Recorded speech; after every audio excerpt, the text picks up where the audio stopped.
सभी भक्तजनों को मेरा निवन प्रणाम। राम राम, जय श्री कृष्णा। पूनम सिहा की दुनिया में आप सभी का बहुत बहुत स्वागत है।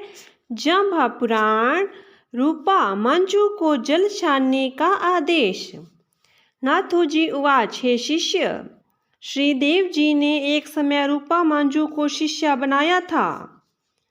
उसे जल छान कर पीने का आदेश दिया था, किंतु उस बालिका ने वह महत्वपूर्ण नियम तोड़ दिया था। फिर श्रीदेव जी ने उसे क्षमा कर दिया था। वह किस प्रकार से हुआ, यह मैं तुम्हें विस्तार से बतलाता हूँ। विलो उवाच, हे गुरुदेव, यदि रूपा ने नियम भंग कर दिया था तो उसे दंडित करना चाहिए था। श्रीदेव जी ने उसे क्षमा कैसे कर दिया? नाथोजी उवाच, जाम्बोजी तो दयालु कृपालु है। यदि कोई भूल से नियम तोड़ता है फिर क्षमा याचना करता है तो उसे क्षमा कर देना यह नियम विरुद्ध नहीं है, क्योंकि 29 नियमों में क्षमा कर देना भी तो एक नियम है। इस नियम का निर्वाह श्रीदेव जी ने किया था तथा अन्य लोगों को भी सचेत किया था। किस प्रकार से नियमों का पालन करना है मैं आगे तुम्हें कथा विस्तार से बताता हूँ। एक रूपा नाम की बालिका गांव हिमटसर में रहने वाली थी। उसका गोत्र मंजू था। उस बालिका का पूर्व जन्म के संस्कार अच्छे थे। दया, धर्म, ज्ञान बीज रूप से विद्यमान थे, किंतु पूर्व जन्म के संस्कार सोए हुए थे। एक समय एक साधु गांव हिमटसर में भिक्षा लेने के लिए आया और वह रूपा के घर जाकर बोला, भिक्षाम देहि। सत्य विष्णु की बाड़ी कहते हुए भिक्षा मांगी। रूपा पात्र में भिक्षा लेकर दौड़ आई और उस साधु को भिक्षा देने लगी। तब साधु ने कहा, हे बालिके, तू भिक्षा देने आई है, क्या तुमने गुरु धारण किया है? गुरु मंत्र लेकर सुग्री हुई है या नहीं? तब रूपा ने सिर हिलाते हुए नहीं कहा। तब साधु कहने लगा, मैं तुम्हारे हाथ से भिक्षा नहीं लूँगा। मैं नुगरे के हाथ की भिक्षा नहीं लेता, यह मेरा नियम है। क्योंकि तुम्हारा तो अन्न जाएगा, मेरी भूख जाएगी, किंतु पुण्य कुछ भी नहीं होगा। ऐसा कहते हुए साधु तो खाली हाथ ही कहीं अन्यत्र चला गया। रूपा रोती हुई अपनी माँ नाथी के पास आई। नाथी ने पूछा, बेटी रोती क्यों हो? तुझे किसने सताया है? रूपा ने साधु द्वारा बताई हुई बात अपनी माँ को बतलाते हुए कहा, हे माँ, मैं गुरु मंत्र लूँगी, सुग्री बनकर करोड़ों जन्मों के पाप मिटाऊंगी। नाथी ने कहा, बेटी रो मत, कोई साधु सन्यासी पुरोहित आ जाएगा तो तेरे कान में फूंक दिलवा दूंगी। रूपा कहने लगी, सम्रातल पर विराजमान जाम्बोजी के पास मैं जाऊं और उनसे गुरु मंत्र ले लूं, यदि आपकी आज्ञा हो तो। नाथी कहने लगी, जाम्बोजी तो नियम बहुत बताते हैं, उन कठोर नियमों का पालन तेरे से होगा नहीं। रूपा बोली, मैं उन नियमों का पालन कर लूँगी, मुझे सम्राथल जाने की आज्ञा दे दो। दूसरे दिन प्रातःकाल में रूपा ने स्नान करके थाली में घृत, गुड़, आखा अनाज, नारियल आदि भरकर सम्राथल श्रीदेव जी के पास पहुँची और प्रार्थना करने लगी, हे देव जी। श्रीदेव जी ने ओम शब्द गुरु सुरती चेला यह सुग्रा मंत्र सुनाया तथा 29 नियम बतलाए। विशेष रूप से आज्ञा प्रदान करते हुए कहा, जल को छान करके ही लेना, ब्रह्म मुहूर्त में उठना, स्नान करके संध्या करना। रूपा ने गुरु धारण किया, पाहल ग्रहण करके प्रसाद बांटकर घर लौट आई। शुभ समाचार अपने माता पिता कुटुंबियों को सुनाया। एक दिन रूपा अपनी सहेलियों के साथ तालाब से जल लाने के लिए गई थी। शाम का समय था, बादल उमड़ घुमड़ कर आने लगे। उधर सूर्य अस्त होने जा रहा था। अंधकार एवं आंधी की संभावना देखकर तालाब पर पहुंची हुई उन बालाओं ने अपना घड़ा बिना छाने हुए जल से भर लिया और एक दूसरी को उठाकर चल दी। रूपा कहने लगी, हे सखियों, आप लोग मुझे अकेली छोड़कर क्यों जा रही हो? साथ में आई थी, साथ में ही जाना है।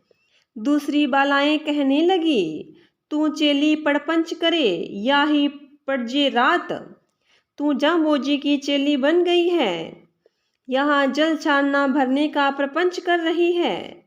हमारे तो यहीं पर रात्रि हो जाएगी, इसलिए हम तो जा रही हैं। रूपा ने कहा, रुको, अभी मेरा घड़ा भरा नहीं है, किंतु आधा ही हुआ है।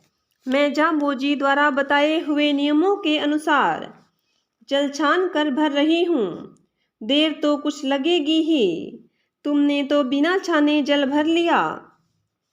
तुम रुक जाओ, मैं भी तुम्हारे साथ चलूंगी। मुझे पीछे घड़ा कौन उठवाएगा?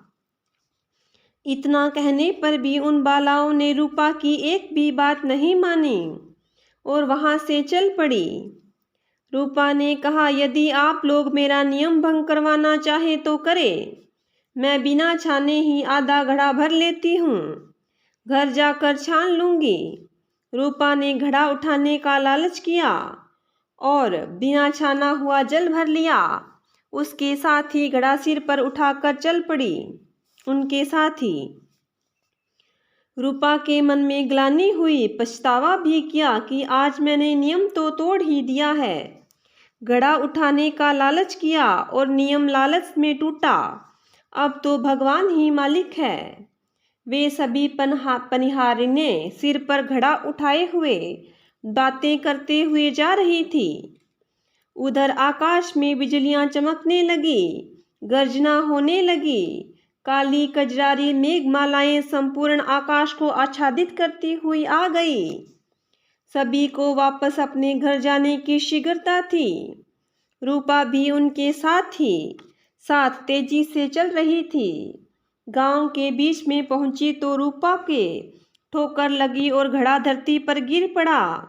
घड़ा फूट गया, जल बिखर गया। रूपा रोते हुए खाली हाथ ही घर पहुंची। माँ ने पूछा, जल नहीं लाई? घड़ा फूट गया, जल बिखर गया।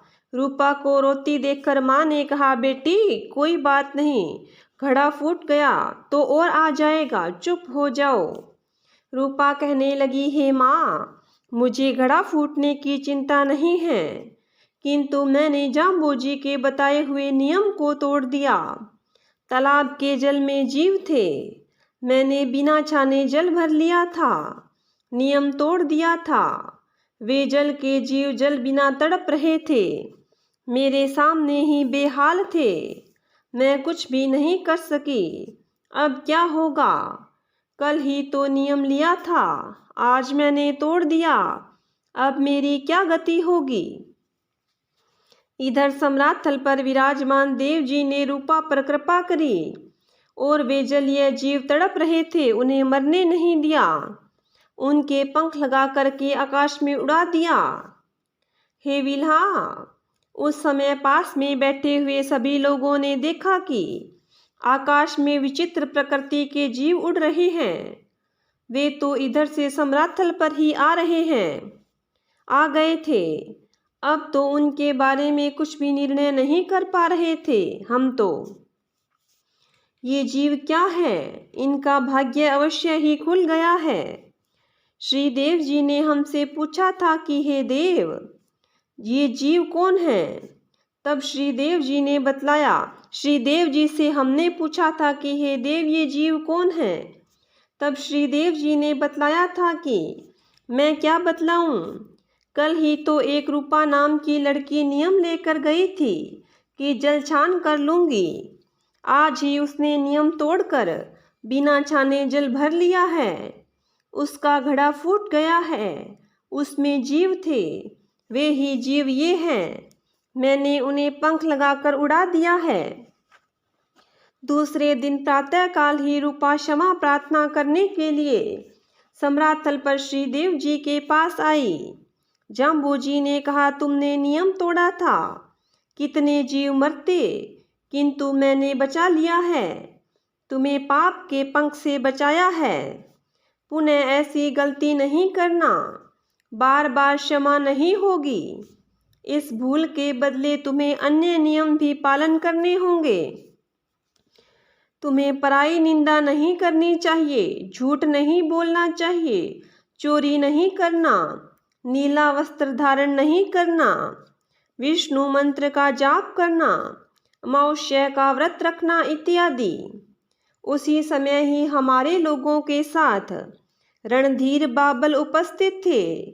उन्होंने पूछा कि हे देव, जल में जीव कितने दिन पश्चात पड़ जाते हैं? श्रीदेव जी ने कहा, 4 प्रहर पश्चात जल में जीव उत्पन्न हो जाते हैं। 8 प्रहर 24 घंटे बाद दिखाई देने लग जाते हैं। इसलिए 4 प्रहर पश्चात जल छान करके ही पीना चाहिए। मोटे कपड़े से छान कर जीव वापस जल में डालने चाहिए। जीवों को मारना नहीं चाहिए, उन्हें वापस जल में डालना चाहिए। रूपा एक पैर पर हाथ जोड़े हुए खड़ी थी। उसी समय ही रूपा के पीछे पीछे एक जाट भी आ गया था। उसने भी जाम्बोजी की वार्ता सुनी थी और कहने लगा, हे महाराज, आप इस लड़की को क्यों डरा रहे हो? इसने तो कोई जीव नहीं मारा। यह लड़की जहाँ तालाब से पानी भर रही थी, वहाँ तो इसमें कोई जीव नहीं मारा। 2 भैंसें जोटा वहाँ जल में पड़े थे, किंतु इसने तो नहीं मारे। वे तो मैंने जंगल में जाते हुए देखा था। यदि आप इसी प्रकार से झूठी बात करेंगे तो पार कैसे उतरेंगे? श्री जम्बेश्वर जी ने कहा, हे जाट, जल में छोटे छोटे असंख्य जीव होते हैं, उनकी तो भी हत्या होती है।